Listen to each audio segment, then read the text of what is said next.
right, hey everybody, and welcome to the Midwele podcast. I'm Stuart Anderson, and host today of this recording with Spencer Chipping.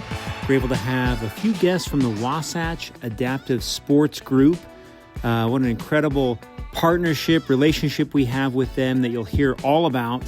The connection to the team there is through one of our founding members, Ed Chauner, who is part of the Wasatch Adaptive Sports group.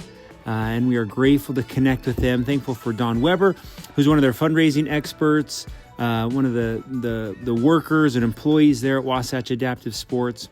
We've had a great couple months getting to know Don and taking a little peek into what makes this charity run.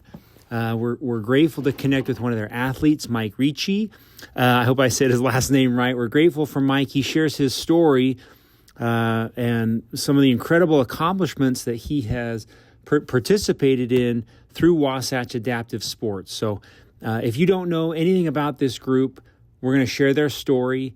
This podcast is going to do a little high level, talk about high level from how they began, the disabled athletes that they work with, the mission of the company, and specifically at the ending, we talk about some of the things that Midwele can do and what we hope to do in the future to support this incredible charity, not only with our money, but through helping serve some of the athletes that need our help. You've seen these athletes at Snowbird. You've seen these athletes riding around Liberty Sugar House Park. And we're going to hopefully spend some time here in the future getting to know their athletes and doing some work with Wasatch Adaptive Sports. So thankful for everybody who's tuning in today. We're looking forward to some fun partnerships with this group, and hopefully you enjoy this podcast with Wasatch Adaptive Sports. We recorded this right after Crusher, so there's a little talk of Crusher at the beginning. But right now, the team's focus is our Canyons Challenge coming up in 2 weeks. So if you're listening to this before, middle of August, that's when the Canyons Challenge 2025 is going to be taking place. We're grateful for everyone that has signed up, participating. We have about 80 signed up right now. And we're looking forward to that fun Saturday climbing the canyons here in the Salt Lake Valley. So I'm going to open the kit store one more time for 2025. And we also have an opportunity to do a bit of a launch that's never been done before by Volet. Their merino wool short sleeve jersey is being customized for our team. They've never done this before for anybody. So it's a fun, really versatile piece of equipment, which I love. I have many of these jerseys. This is a short sleeve merino wool jersey that'll be customized with our logos. If you don't have a wool jersey, this is a great time to buy one. Some of the money that you spend buying the jersey will be donated back to us that we will use for some of our charitable efforts at the Canyons Challenge. So win-win with buying the jersey. All right, that's it. Long introduction. Thanks for listening, and grateful for this team and thankful for all of you and your willingness to contribute and make this community something special. So enjoy this episode. Hey, everybody, and welcome. We are grateful to join you for another episode. Chip, how are you? Hey, so good. Sore from Saturday. Yeah, it's Monday, the day one. We had a great day of rest, and now we're back from Crusher. We're here with the crew from the Wasatch Adaptive. We're going to be talking about Wasatch Adaptive Sports today. If you don't know who they are, this is awesome. We met Don maybe a month ago, and I didn't know Don was going to connect with with Mike, one of our incredible athletes that participates with Wasatch Adaptive Sports. So buckle up. We are very excited to talk to these two and have them on our team podcast. Chip, maybe why don't you just introduce how you know this group? Absolutely. Because I think the connection to our team is pretty cool. This is very cool. Everybody listening has probably heard the name Ed Chauner. It needs a music introduction, intro. And Ed Chauner has been with the Midwele cycling team since the original OG race days. For everyone listening, we recently celebrated our 40-year anniversary as a team. Ed Chauner was a part of the race team that we designed the Midwelly kits after. So very cool to kind of understand and see the history of Ed. Well, fast forward a little ways, we as a Midwelly team had an opportunity to partner with one of our team members, John Olson, whose sister had both of her legs below the knee amputated, and due to a serious car accident. And we were able to create a kit and do a fundraiser and got involved with to fundraise for Wasatch Adaptive Sports in the name of, on behalf of, I should say, John's sister Heather. And we got to know Wasatch Adaptive Sports through that. And for all of us that love skiing up at Snowbird, you see when you're down in the Gad Valley, this cool little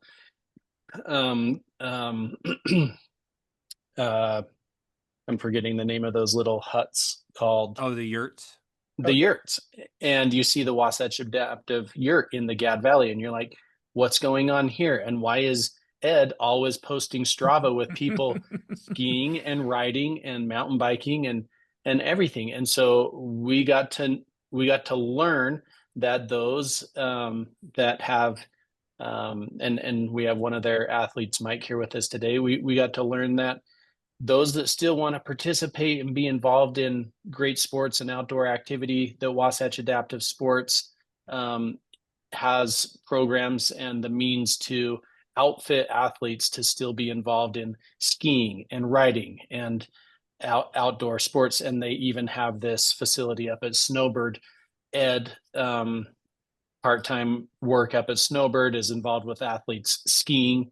And so I have seen my sister-in-law also ski, ride a bike post surgery. And so that's how I have become familiar with Wasatch Adaptive Sports. Very cool. And about a month ago, Don reached out to us and said, "Hey, we want to partner more, teach us more about the cycling community, introduce us to them." And that kind of then you fed us lunch, which was fantastic. Thank you very much. And that led to this is hopefully a fun hour meeting you two, hearing your stories, and teaching the team about all the incredible things that happen through Wasatch Adaptive Sports. Is that a fair enough introduction, Don? Yeah. Oh, I think that's great. I think that's great. Okay, Yeah. cool. And Oh, go ahead. just Ed Johnner, legendary status around here and around there, it sounds like. So good to know. If Ed ever listens to this, this morning he was actually with us on our ride, and I have my 17-year-old daughter with us, and we're pedaling down the canyon, and she goes, "Who is that guy?" Because he's just this legend, and he's like so strong. He's wearing a kit from like 10 years ago, which no one ever sees it. He has like the greatest closet full of Midwelle gear you've ever seen in your life. So anyway, all hail Ed Shawner. We're grateful for him. Don, do you want to introduce yourself real quick and introduce Mike? Yeah, I'd love to. Cool. Yeah, my name's Don. I work with Wasatch Adaptive Sports in fundraising. I've been with Wasatch Adaptive Sports for about 4 years now. I started as a volunteer. I used to work for Traeger Grills, local Salt Lake company. They had an employee volunteer program, and once a week I would volunteer with Wasatch Adaptive Sports. I'd never heard of adaptive sports before that. I loved it. I loved being around what we do, which I know we're going to get into quite a bit more, empowering people to enjoy the sports that we all love, everybody on this call and anyone who's listening. I'm assuming you love cycling, and that's kind of our bread and butter. So eventually I made the full-time move over to Wasatch Adaptive, and have just been loving it. I've been in a few different positions, but it's an awesome place to be. And then Mike, I'll let you introduce yourself, but Mike is right up there with Ed, in my opinion, in terms of legends on the bike. I see Mike regularly pedaling up Little Cottonwood, Big Cottonwood, whatever. He has had an incredible journey with us, and is a instructor with our instructor team now, teaching other people adaptive cycling. So Mike, I'll let you just introduce yourself and say hello. Well, First, I'm honored that you put me in the same sentence as Ed. I try to bike as much as he does, but I wouldn't say I'm quite as fast as he is. If I could get up Little Cottonwood as fast as he did, None of us I'd can. be a happy camper. I was in the Marine Corps from 2004 to 2009. Did 2 tours in Iraq. I was in Fallujah and Ramadi. After I got out of the service, moved to Colorado, did the whole skiing thing, got into paragliding. Then I was like, I want even more snow. I want really steep terrain. I moved to Utah. And then April 2020, just as COVID was really kicking off, I was paragliding from the top of Y Mountain in Provo, and my wing just completely collapsed on launch. So I was performing a cliff launch and it collapsed, and I fell about 25 feet. So I had to get life flighted to the hospital, and I had a doctor tell me, hey, you might not be able to go back to some of the activities you used to do. So in a nutshell, that is how I was first introduced that, hey, there's this organization called Wasatch Adaptive Sports that might be able to work with you and, help you still be able to get outside and experience recreation. Dang, crazy. Well, we want to hear more of your story, Mike. Me and Chip were just when Don introduced you to us earlier today, we were passing back and forth news stories about you because he said this guy holds 6 world record. You don't just toss around like, oh, he owns 6 world records. So that'll be really fun to kind of talk about and maybe share. Before we do that, Don, can you just talk about like day-to-day operations for Wasatch Adaptive? Like, Sure. maybe just explore a little more about what you do. Like, where do we see you? What does the company look like? Can you just Yeah. talk about that? Okay. Yeah, absolutely. And I'll do the brief origin story too to lead into Okay. that, Cool. which is that Wasatch Adaptive Sports was founded in 1977 at Snowbird Resort. For context, the Americans with Disabilities Act was not signed into law until 1990, so kind of a before its time organization. We were founded by a guy named Peter Mandler, who was an employee of the Snowbird Mountain School at the time, who said everyone deserves to explore this space, to be at Snowbird, to see these mountain vistas, to get out on the slopes, to ski, bike, whatever. And he brought it to Snowbird ownership, and they said, yes, what do you need? And that has been how Snowbird has interacted with us up until the present, nearly 50 years, is what do you need? We're based out of Snow. Say that again. No, my hands just went and gave a thumbs down. So edit that, Stu. I saw that. Green animation. Yeah, I saw a thumbs down. I saw you give a thumbs up, but Zoom gave a thumbs down. I know. Pretty funny.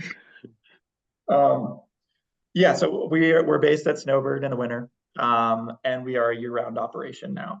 So what that means is in the summer months, we also offer we offer cycling, mountain biking, yoga. We partner with local climbing gyms to offer adaptive climbing. And then in the winter months, we offer skiing, ski biking, snowboarding, anything adaptive. We serve anyone with a disability is welcome to participate with us. And then our programs are offered at no cost, which is my favorite aspect about what we do, is eliminating the cost barrier. I think everybody knows outdoor sports are expensive. The equipment, the instruction, that entry point is difficult even without a disability, and families with disability, individuals with disability, are hampered in that way. And so we try to bridge the gap and eliminate that barrier among a bunch of other barriers to say these spaces belong to everyone. We want to empower anyone and everybody, regardless of ability status, to get out there. And the outcomes of what we do are kind of incredible. We administer surveys to all of our participants each season. So obviously physical health is something that we keep tabs on. All of our participants report physical health, but an emphasis of the past 5 to 10 years has been the mental health impact about what we do. we don't go to the mountains just to improve our physical health. It's the community aspect. You guys know with the cycling team, it's about just as much about who you're there with, your teammates, the camaraderie, and that aspect about what we do, the community, bringing together people with disabilities to do these things together, group rides. It builds confidence for people and extends far beyond the trails and the slopes into their day-to-day lives. So that's kind of a brief overview of kind of who we are, what we do. Very cool. Chip, So any cool. any additional thoughts there, questions? Yeah, it's just I'm glad that it was positioned to an organization like Snowbird to help kick it off with an ownership that could see when you talk community, like when you talk community, it wouldn't have been rooted, or it wouldn't have began if it wasn't for a group like up at Snowbird with the community mindset of everyone belonging, and comparing that to our cycling team and everybody here talking right now. It is a community of being together, being outside. And now it's fostered by Wasatch Adaptive Sports moving forward. So, man, it was just one good step at a time that has led to something so awesome. It takes a village, I know you guys know, running a big cycling team, like it takes a village to build a culture around, why people should care about this. How do we get connected with our participants? We're super connected with UHealth, with Intermountain Health, referring people into our programs. So my job with WAS is just to continue to like champion the cause, get us connected in the community, and keep kind of stewarding the village that we've been building. Nice. Yeah. Mike, would you agree with what Don is saying about Wasatch Adaptive Sports? I mean, yeah, I mean, I've been through it. I've lived it. I mean, everything he said just resonates, just you should be able to get outside regardless of any disability you might have. You should be able to have the same opportunities as anybody else. And if you can't participate in recreation, I personally believe, your mental health will go down with it as well. So it's not just affecting one thing. So I think it's just important that, it does not matter what you're facing. Like, hey, we'll find some equipment that works for you. There's a reason we're called adaptive. We will adapt to your circumstances. We'll get you sliding on snow. We'll get you cycling. As long as you're motivated, you're going to learn something. You're going to progress. I love that. Will you talk about how maybe just, and the both of you can do this. How does so I have a close friend. He jumped into the ocean drunk, snapped his neck, right? And it's like, the first thing I thought of was, as soon as he's healthy, I have to introduce him to Wasatch Adaptive Sports, right? How does that happen? Mike, maybe talk about, how did you get introduced? How does one enter into this? Like, I can do it, or try it out, or what's the pathway to becoming involved, Don? Yeah, Mike, do you want to talk about how you first got involved with WAS, and I can speak to this as well? Yeah, so my path, I think, was a little bit different just because I'm a veteran. So I was seeing the rec therapist at the VA. And, I was just really struggling with a lot of things. I'm just dealing with chronic pain, not walking that well. I am partially paralyzed. So I can still walk, but it's a little bit difficult at times. And we tried all these different things, and none of them, I wasn't really feeling any of them. And she's like recommended Wasatch Adaptive, and before I got hurt, I was skiing at Snowbird, and I always saw them skiing around, and I was like, oh, that's pretty cool that these guys can still get out on the snow. So I think it was 2021 is the first time I went out there. It was like a little over a year after my accident. And I fell in love with it. So I was introduced, it's through the VA. I know, though, we have a lot of, we want to make ourselves visible in the community, just to say like, hey, it does not matter what disability you have, like reach out to us and we will figure out how to make it work for you. Yeah. Thanks for sharing that, Mike. Yeah, I always love hearing everybody's origin stories with us. Yeah, I would say the ways that people find out about us, it's still highly word of mouth.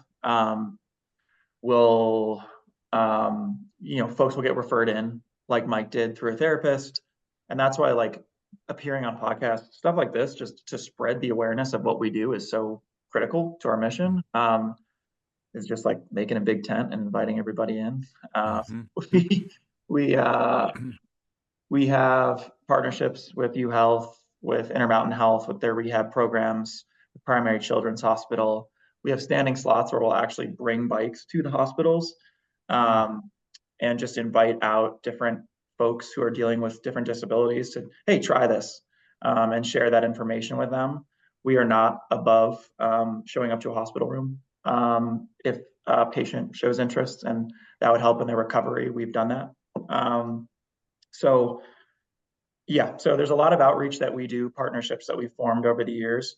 And what I would also say is there is no shortage of demand for what we do.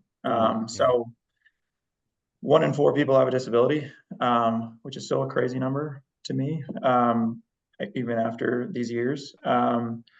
And if you just extrapolate even just the population of Salt Lake Valley to 1 in 4, that's potentially hundreds of thousands of people that could be utilizing our services. So our problem is never that we don't have enough people to help out. It's that we have so many that I have to then, and our team has to fundraise to meet that demand. So yeah, and to participate with us, like again, that we try to keep the barriers as low to non-existent as possible. So wasatchadaptivesports.org/participate. There's a phone number on our website as well that I'm sure will give you guys to list in the show notes. But please reach out, call us, email us, or fill out the form on our website. Cool. And we will call you. Nice. Yeah. When I had the idea to just do a little podcast. Don invited Mike. Don, can you talk about either why you invited Mike, and additionally, maybe besides Mike's story, any others that stand out? Sure. Things. Yeah, can you do that? Yeah, I think getting to sit down with you guys for lunch recently and talk to Ed and get to know the personality of the club and kind of the ethic that you guys, the ethos that comes through and what you do. And Mike stopped into my office last week in between teaching lessons, and I just looked at him and I was like, yes, you're the guy. Mike is Mike, I want to make sure I want you to tell, your story to the extent that you're comfortable, but just from where Mike showed up with us a number of years ago to where he is now, like pushing the boundaries of adaptive sport, it's super hardcore. And that's what you guys are about. And Mike, I don't know if you want to talk about like where you started when you first showed up with WAS to where you are now. Yeah, I'm actually glad you brought that back up, because I wanted to mention too, like when my rec therapist first mentioned WAS, like, oh, and you can do like road cycling too. And I'm just like, okay, whatever. Yeah, like rolling my eyes, like, I used to paraglide, I used to skydive and all this stuff, like the road cycling sounds boring. Okay, whatever. So I just went there to Liberty Park, and I mean, I'm just, I was really out of shape, really weak. And I was only able to ride like 3 miles. I think I did like 2.5 loops around the park. And but I was like, hey, this is kind of fun for some reason. So I kept showing up. I kept riding with WAS, and then working up to longer distances. And then when I hit like 10 miles in one ride, I was ecstatic. I had to take 2 breaks along the way, and it took like an hour. But it was just like small steps, and it's just I didn't even think I'd like it. You know what I mean? This is something that shouldn't, you think at least mountain biking I'd really be into, which I do mountain bike a little bit on the recumbent trike, but road biking is really my jam. So I just think it shows too, you know, whether you're born with a disability or you get one later in life, you know, I don't think there's any harm in trying something you think, you know, you can't do, or you might not like. I love Mike, that. I'm so glad you just said that, because that was going to be what I was going to add, is that, yeah, whether it's your story where they're like someone shows up and they're unsure, or they had an injury and they were super interested in outdoor sports before.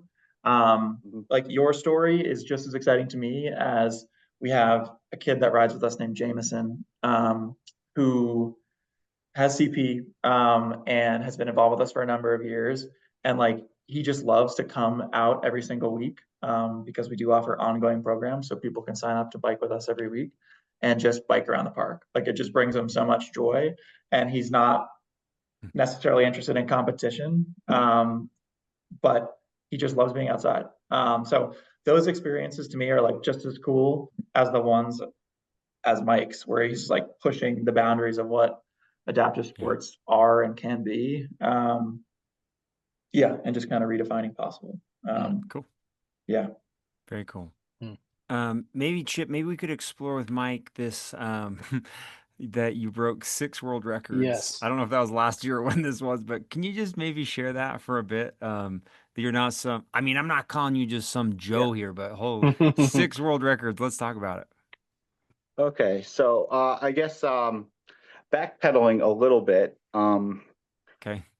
I wanted to do the Summit Challenge, the century. You know, that's an event hosted by the National Ability Center, but WAS participates in it every year. So I wanted to do the 100 miles, to do it on the trike. And I eventually got my own trike in 2023, I believe. And I worked up to it, and I was able to complete that in the time allotted. Barely. There's one at the I think it's like Wolf Creek Road or whatever. Like I met the cutoff time by 1 minute. But after that, it was all I picked up time in the way down. But I did that on a recumbent trike. I was just super happy. That was the long-term goal. And then after that, I was just like, you know what, I just want to keep pushing it. I want to keep going further. So I try to set out one major race for me every year. And then last year it was Lodija. And I went I went into it. We got to hear I this whole felt story. Don't Yeah. spare any detail. okay, man. I don't know, man. When I go really into details, I feel like people start snoozing off. And they're like, oh, this was my Not, That's what podcasts are for, electrolyte man. mix I use. This not was the us. sodium ratio. Nope, we want it all. So, so I was training for that. And it's a 207-mile race from Logan, Utah to Jackson, Wyoming. So I had some rides leading up to that. I did, you know, I didn't do any crazy long rides, like no 200-mile rides before that. Just, you know, I did some centuries, maybe a 120-mile ride here. But I went into that race just feeling very strong. And they gave me the 6 a.m. start time, which I'm grateful for, because, you know, it was a little bit cooler because Yeah, we get pretty we hot. But I ended up crossing the finish line in, I think, 11:27. Dang, dude, nice. So yeah, so in my class, the cyclo sportive class is the top 10%, and Nice. I was blown away. I'm like, I can't believe that. This just, you know, sometimes when you're training and you're riding, like things really hit right, and you know, sometimes it's the opposite. You know, it's like, I feel like crap. You know, so I was just, you know, super stoked with that. I was like, all right, well, let's look at the numbers. You know, 18.1 mile per hour average. You know, and I'm looking at the splits, and I had a buddy reach out to me. He's like, hey, you know, you actually unofficially beat the world record on a recumbent trike, right? I'm like, that no, I did not know that. So I start looking into it, and then I decided, yeah, I'm gonna make the I'm gonna prepare to make a go for it in December.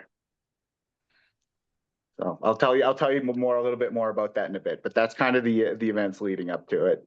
I want to know. I want to know how fast this bike goes down the backside of Salt River. Yeah. How fast do you go on this Uh, machine? what? That Wait, was your what? I test. can't hear you. You're breaking up. Oh, So, yeah. That means 60. I mean, how fast can you go on this? On going downhill, how fast can you go? I don't know. I mean, a friend of mine told me he got it over 65, but I don't know. Yeah. That's hearsay. Crazy. Yeah. That's That awesome. sounds right. Chip, any questions about this that we're bringing up here? Yeah, that's Stu and I spend a lot of time on the road, and so we see it from time to time, hand cyclists or adaptive cyclists, and are just like, that has got to be so hard. It looks so hard, and Lodija is a real milestone. So then tell us. So then you submit. So you accomplished Lodija, and then your friend tells you he thinks that's a world record. Then what? So then do you? Hmm.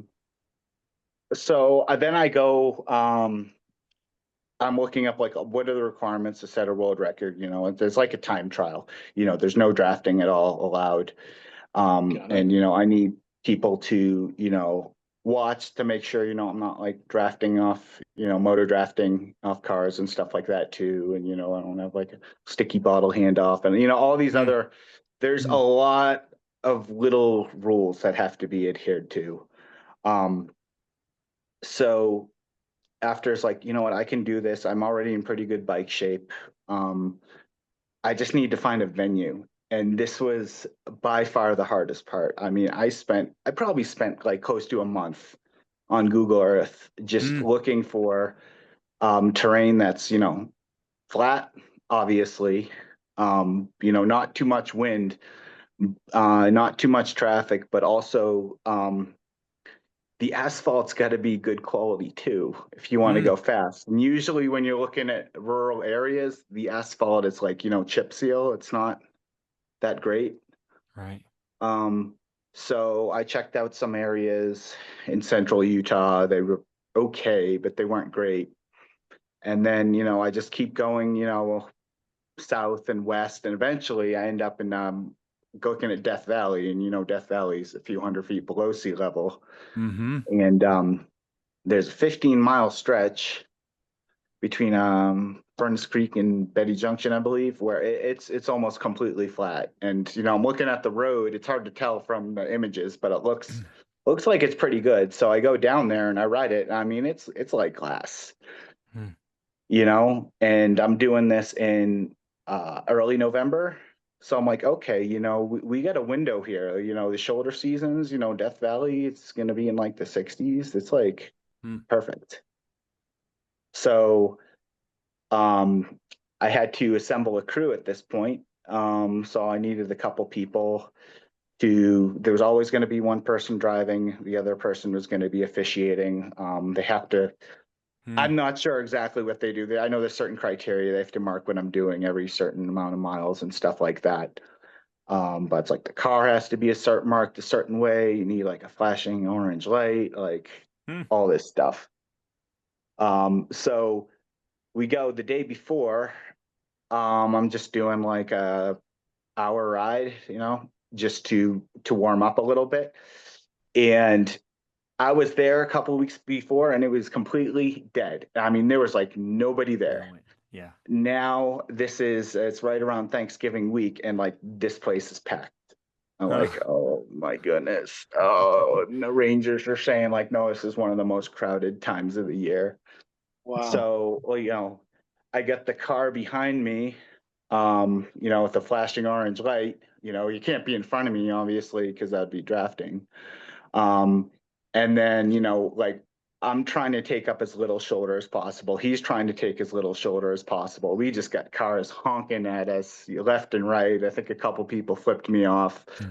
And then like 45 minutes into it, the Ranger pulls over my support vehicle. No. And yeah, I mean, I was just, I was just warming up. So I turned around to see what was going on. And like, they were gonna put like the kibosh on the whole thing, and just had to tell them like, hey, this isn't the Badwater Marathon, this is just like me going for a record. This isn't an event. So it took a little bit of convincing, but we were like clear for the next day. People started clearing out, so Nice. we just had to wait a little while. Okay. So conditions, yeah, they started pretty good. It was like temps were like 60s. Winds were relatively light the first few hours. And I'd say probably after I hit like mile 75, the winds picked up. And then I still can't believe this, but it actually started raining in Death Valley. It's one time a year. Yeah, it's the one time. I think that was the 10th of an inch they get for a year. Like I got it. So it wasn't too bad, but it's just like, oh, go figure, my luck. And so, Mike, go ahead. the stats are, I can't wait to hear how many miles and what was your average pace that is the record. So this is, I'm almost embarrassed in a way, because it's like I bet half the people on this podcast are gonna be like, I can beat that. But I think it was 9:57 for 200 and 4:28 for 100. I did have 2 flat tires in my defense, but we did prepare for that ahead of time. So we ended up taking off just the entire wheel and rim and just swapped it out. Yeah. Yeah, I mean, I felt strong the entire way. We started late, so it was dark by the time I hit 200 miles. Dang. But I hit all the points. Everything was good. I had it in my Garmin. I sent it in to the committee to review it. They accepted it. They forwarded it to Guinness. They accepted it. Nice. And yes, it is. I'll say 2 of them are a record now, because 4 of them have already been beaten. But I did have it for 2 months. I had 6 of them. That's probably usually what happens when you see like most people brushing their teeth at the same time that somebody else is like, oh, I can do that. I can beat that. I can beat that. Very cool. Maybe this is for both of you. I think this kind of ties into it. I found a quote, Mike, that you said. It says, just because you have a disability doesn't mean you have a ceiling. Can you guys both talk about that idea? Yeah, sure. I feel like it means like, don't doubt yourself. Don't think, well, because I am suffering or dealing with this, like this is as high as I can go. Because if you do that, that will definitely limit yourself. Like you need to set realistic expectations. And I feel like that's the key word, is realistic. If I can't be like, oh, I'm going to win the Tour de France, like that would never happen. I wouldn't be able to compete anyway because it's an recumbent. But anyways, you need to set realistic goals for yourself. And then, if you tell yourself, hey, I can't do this because, I can't walk that well, or I have, debilitating PTSD and can't go outside, like that will become your reality. And I feel like that's just a mindset to have. You should not be limiting yourself. You should tell yourself, hey, you can do this one step at a time. Just keep working at it. Awesome. Yeah, I love this question. And to add, the number of times that I've heard from people that participate in our programs, like, I never thought that we could be a ski family. I never thought we could be a bike family. I never thought I could be a skier. I never thought I could be a biker. I just didn't know this was available to me.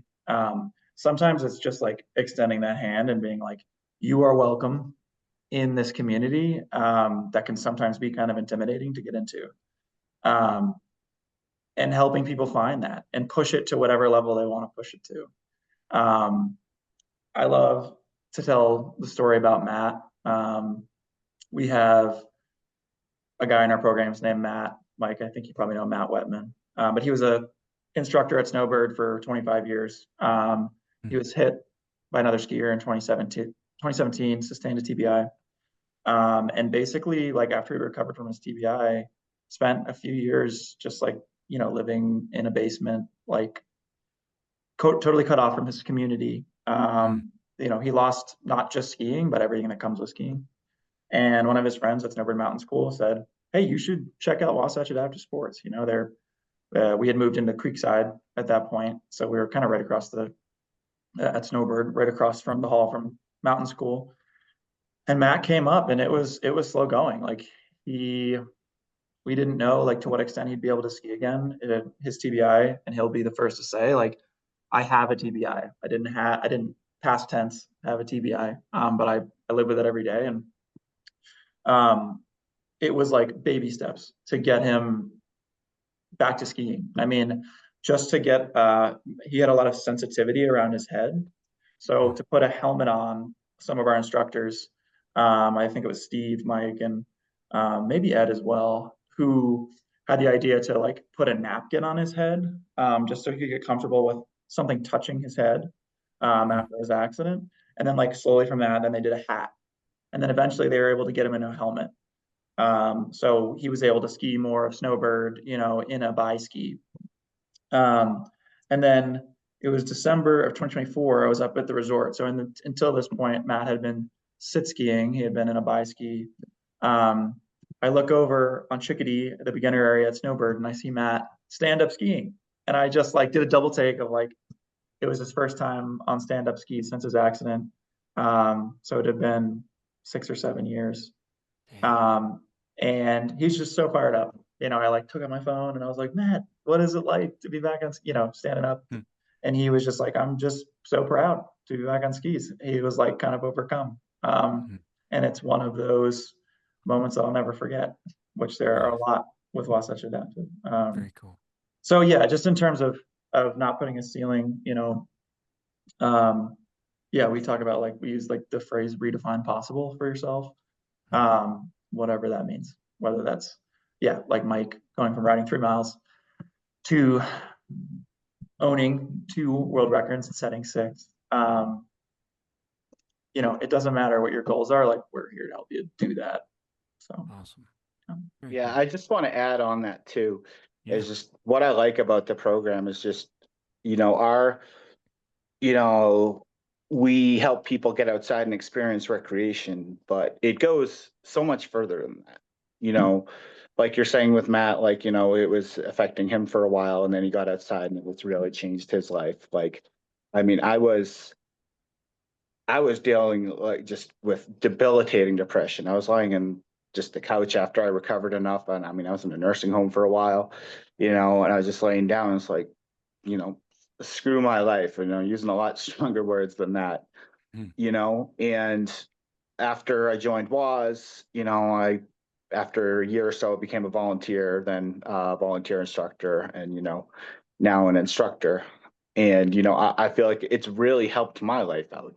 It's it's obviously it's affected my physical health, from cycling a lot, but my mental health too. And I feel like it's coming full circle because now I'm teaching people how to ski or ride an adaptive bike, and I feel this has a positive impact. This might be different than what they're used to, it might be their new normal, but I feel like it affects them outside of the recreation realm, as well. It affects them in their real life. And that's what I really like about the program. I've seen it. I've lived it. Dude, I love that. That was Thanks awesome. for sharing that, Mike. Yeah, Mike, so good. So good. I mean, when we sat down, Chip and I think Spence, you can say what you want, but we had the same thought, which is we have this incredible community who are overly blessed with not only incredible health, but very well off. You're not really participating in this sport unless you have a bit of an expendable income to buy $600 carbon shoes. No, I mean, right, Chip? No? Yeah. Multiple pairs.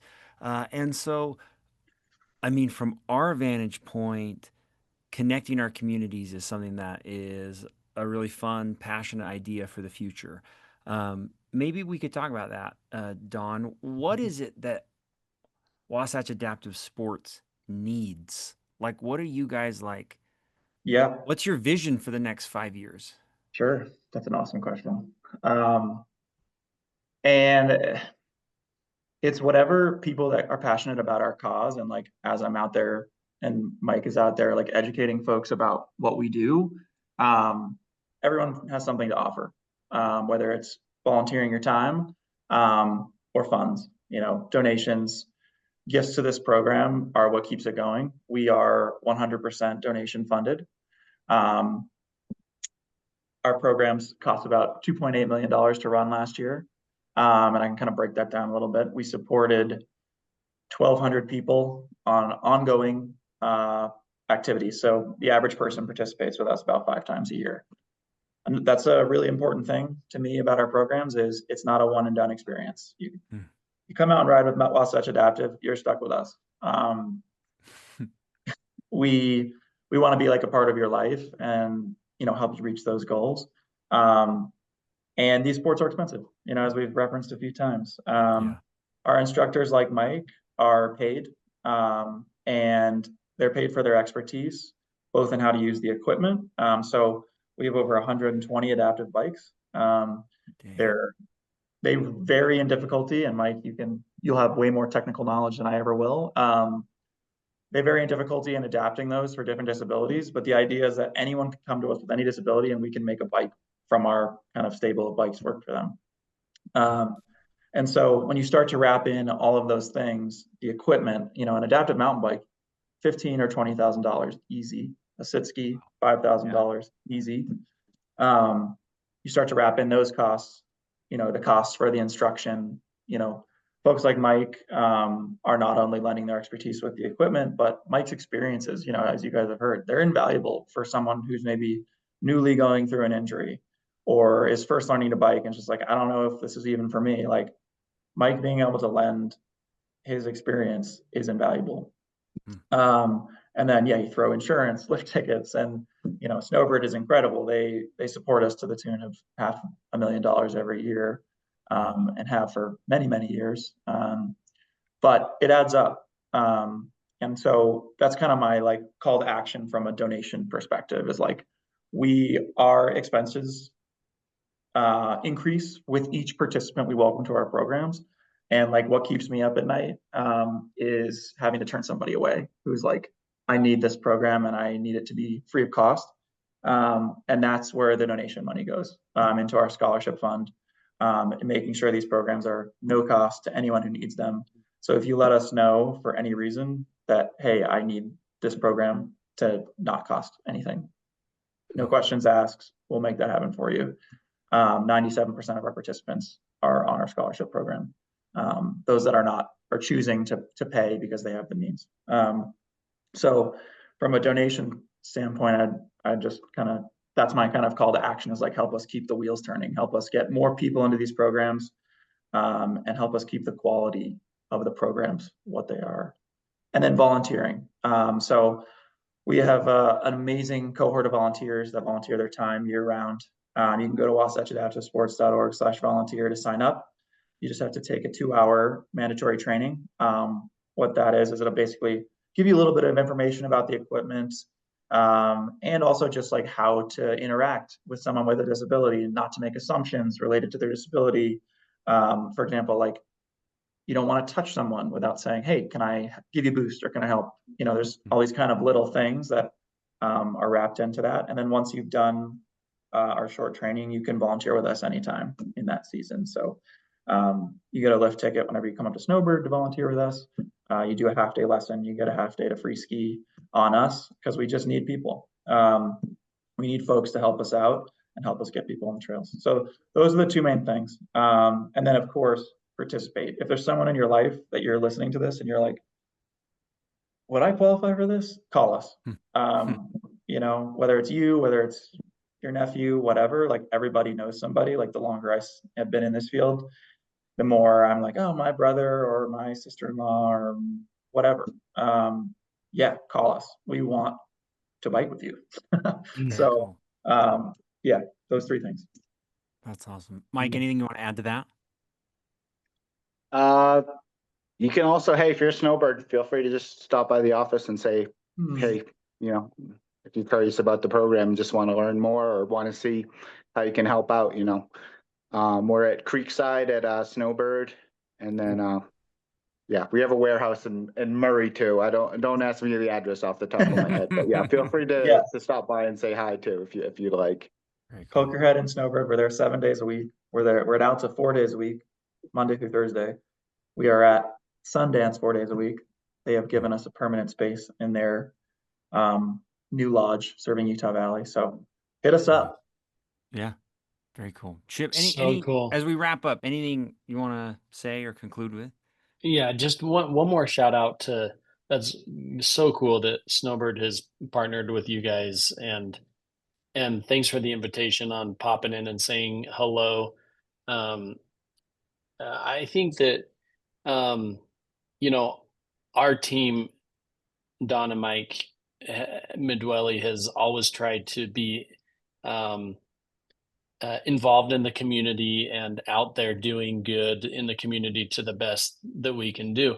And to be a part of Wasatch Adaptive Sports in just a little sliver of this, and being a part of some of the future things that we're trying to do with you guys and your team, and Mike with you as the ambassador of Wasatch Adaptive Sports and leading the way. We're just excited. We're excited to see where you continue to go, and some of those and what is on the horizon, and also at the same time thankful to you because of the lives that you're making better. And I've seen that inside of my own family with the example I gave at the beginning of the podcast of what it can do for individuals to maintain activity, and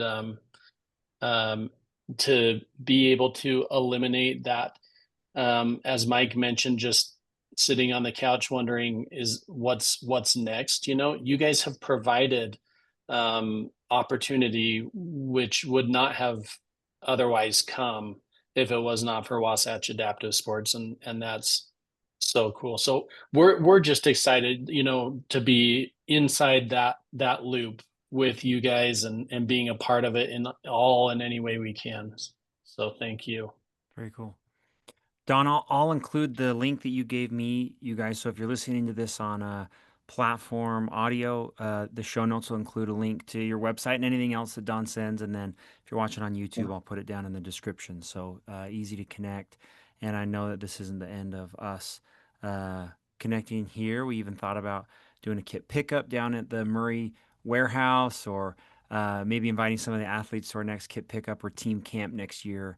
It'd be cool to see what's going to happen as we look for more opportunities to connect. So thanks, guys. Yes. Anything we missed, Don or Mike, before we sign off? No. If I can just give a minute of just expressing mutual gratitude to you guys for caring about this. You guys, I want to make clear, you guys have been involved with us for a number of years now through the hustle, through the link through Ed.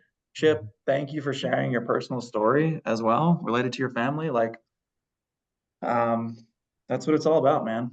And thank you guys for lending us your platform today to tell the story. It's